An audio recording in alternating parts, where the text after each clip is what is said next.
জিজ্ঞেস করছে 1/e⁻x plus e⁻−x এই ফাংশনটার ইন্টিগ্রেশনের ভ্যালু কত?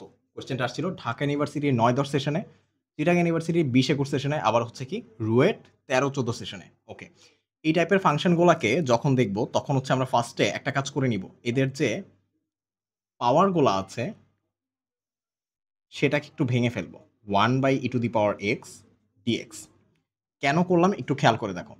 এখানে যদি আমরা লসাগু করি নিচে একটা লসাগু যাচ্ছে। যেটা আসবে হচ্ছে e⁻x তার মানে উপরে আসতেছে e⁻x তার উপর হোল স্কয়ার প্লাস হচ্ছে কি ভাইয়া 1 আর উপরে ছিল কি dx। আচ্ছা।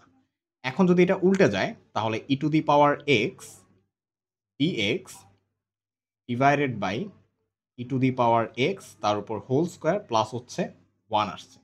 একটু খেয়াল করো কেন এই কাজটা করলাম। আমার এখানে যে ফাংশনটা ছিল কাউকে ডিফারেনশিয়েট করলে এই ভ্যালুটা আসছিল না।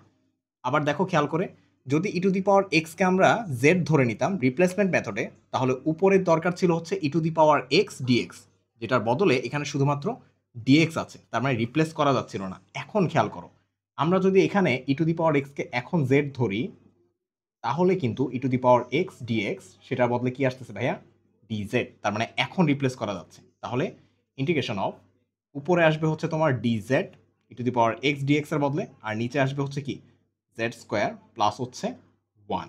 আচ্ছা কাউকে ডিফারেনশিয়েট করলে কি এই আউটপুটটা আসতো 1/1 প্লাস z স্কয়ার। হ্যাঁ এটা আসতো হচ্ছে কাকে ডিফারেনশিয়েট করলে ভাইয়া tan ইনভার্স x কে তার মানে এখানে আসবে tan inverse of z plus হচ্ছে c। এখন আমরা যেহেতু আবার z কে রিপ্লেস করছিলাম tan inverse of e⁻x plus হচ্ছে c তাহলে আনসার হচ্ছে কত ভাইয়া